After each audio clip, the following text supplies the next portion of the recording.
When confronted with blatant NASA lies and obvious globe inconsistencies, the number one most common, frequently asked question is undoubtedly, but why would anyone lie about the shape of the Earth? For what purpose would there be a multi-generational, worldwide conspiracy to cover up the truth of our home? Why would NASA spend billions of dollars building rockets just to prank the population about outer space? What on earth would be the point of hiding the flat Earth? To begin with, almost anyone being asked this question is not directly involved in creating or maintaining the lie, so insisting a definitive answer of motive from completely uninvolved parties is impossible. When someone tells a lie, their motives for doing so and their true inner purposes are known to them alone. People being lied to can attempt to deduce and guess at the reasons for a liar's actions, but ultimately that information can only be revealed by the liars themselves. We flat earthers are not the malefactors in this situation, so we simply cannot adequately answer such a question without being inside the minds of the culprits. It should be obvious that asking uninvolved parties about the inner motives of other people is a fruitless and impossible endeavor.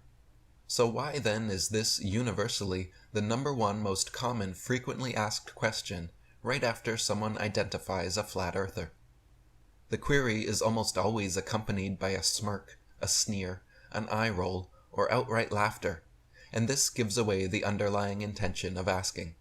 The majority of people asking this question have not actually done any research into the subject, and know full well that uninvolved parties cannot provide another's motive. Therefore, this knee-jerk phrase, "but why would they lie," so commonly repeated, is much more so a snarky defense mechanism than a genuine question.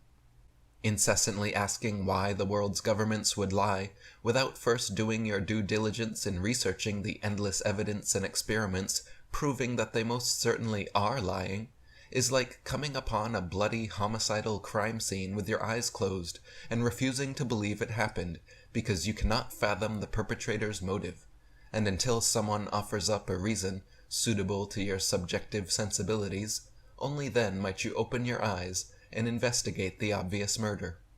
Flat earthers are like senior detectives on the crime scene, collecting evidence, taking photographs, and cataloging proofs, while ignorant globe defenders act like smug rookies, rocking up late and claiming we are looking in the wrong place.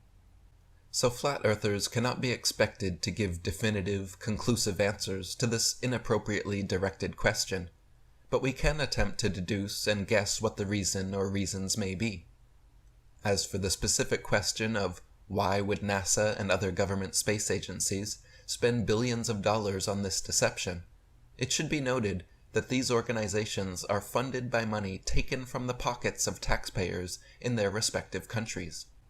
In other words, these government space agencies are annually freely receiving billions of dollars that their populations are forced to pay them. NASA alone received $24 billion of American taxpayer money in 2022, which amounts to over $65 million every single day. That makes NASA and other government space agencies among the biggest black-budget black holes in existence, sucking in trillions of dollars over the decades just to give us a bunch of rockets launched into the ocean and CGI cartoons on television.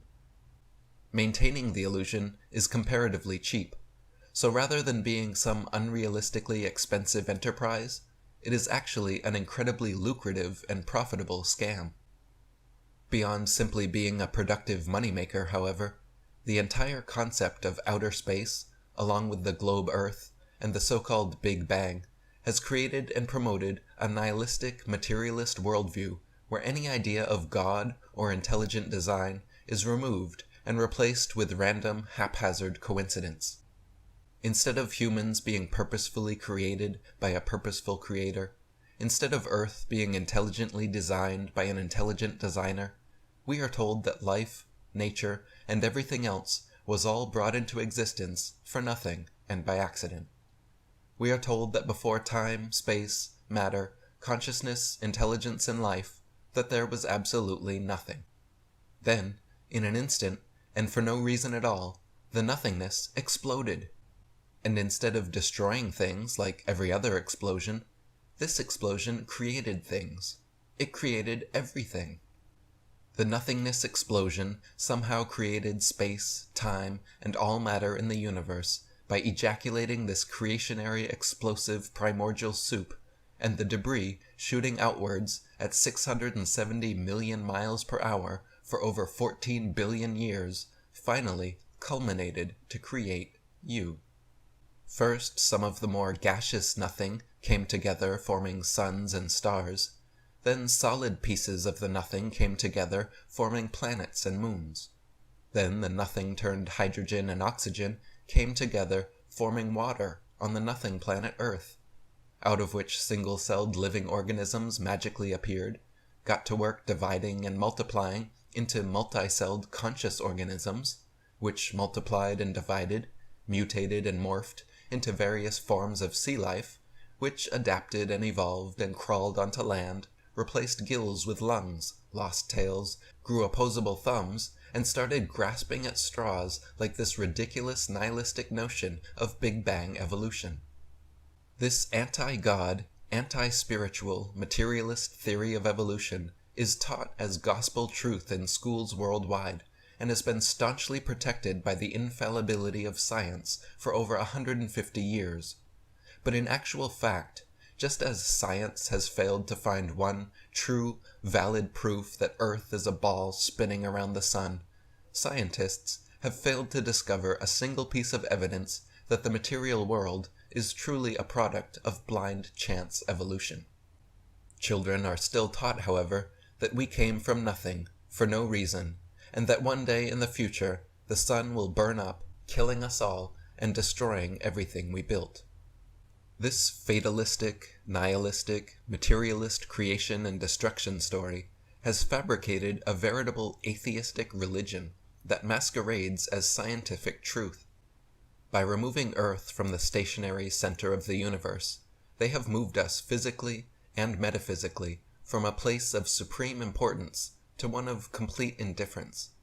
If Earth is the center of all creation, then that denotes a special significance to our home, and to us, the most intelligent of the intelligent designer's designs. But if Earth is just one of billions of planets revolving around billions of stars in billions of galaxies, then the ideas of God, creation, and a specific purpose for human existence become highly implausible. This atheistic, nihilistic, materialist paradigm spiritually crushes the believer, while simultaneously bolstering and emboldening their egos, because if they have no higher purpose, everyone is just an accident, and everything will end when the sun burns up. The only thing that really matters in life is me, myself, and I. Through indoctrination into this anti-spiritual religion, believers lose faith in anything beyond the material world, and become material boys and girls, malleable, selfish, hedonistic consumers. This then becomes fertile ground for further deceptions, as people uprooted from their true beginnings and given false bearings can be led anywhere. Two places we are clearly not being led by this globe deception, however, are Antarctica and the North Pole. These two locations hold inherent significance in the flat Earth model of the cosmos, because Antarctica is the elevated outer rim encompassing and extending around all the other continents, while the North Pole is the center point of the world, where all compasses point, and directly below Polaris, the only stationary star in the sky. But by turning our Earth plane into a planet tilted on its axis, this has effectively nullified any inherent special significance to Antarctica or the North Pole. On a globe, all locations hold equal importance, so the North Pole is no longer central, and Antarctica is just a small ice continent at the bottom of the ball. Interestingly enough, ancient world maps from before the globe deception took hold actually featured extra lands in both areas. The North Pole was home to a magnetic lodestone mountain called Mount Meru, surrounded by an encircling whirlpool, 4 distinct island continents, and separated by 4 rivers. These lands were even said to be inhabited by giants and pygmies in the notes of Gerardus Mercator's own map, as well as the testimonies of many ancient explorers, cartographers, and historians, including Pytheas, Strabo, Pliny the Elder, St. Brandon, Adam of Bremen, Paul the Deacon, Gerald of Wales, Nicholas de Lin, Jacobus Snoyen, Anthony Jenkinson, Johannes Ruisch, and Olaus Magnus, just to name a few. Since the globe deception took hold, however, these locations have completely disappeared from all modern maps. Likewise, in ancient maps, Antarctica was shown as having far more landmass than now, and many maps even featured additional continents beyond the Antarctic.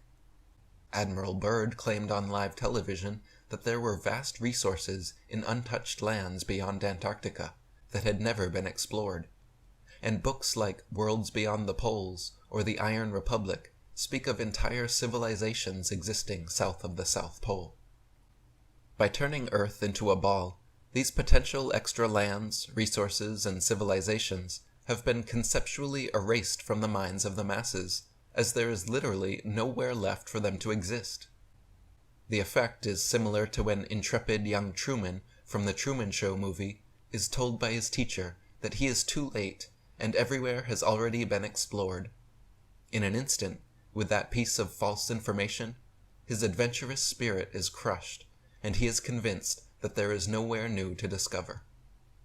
In summation, this globe lie is essentially the biggest and most fundamental deception imaginable, uprooting people from the stable, level earth beneath their feet, shaping it into a ball, and throwing it around the sun. Humanity is left spinning out of control in a vast, blind, dumb universe that created everything for no reason by accident, and will eventually be blown away by a meteor strike or supernova.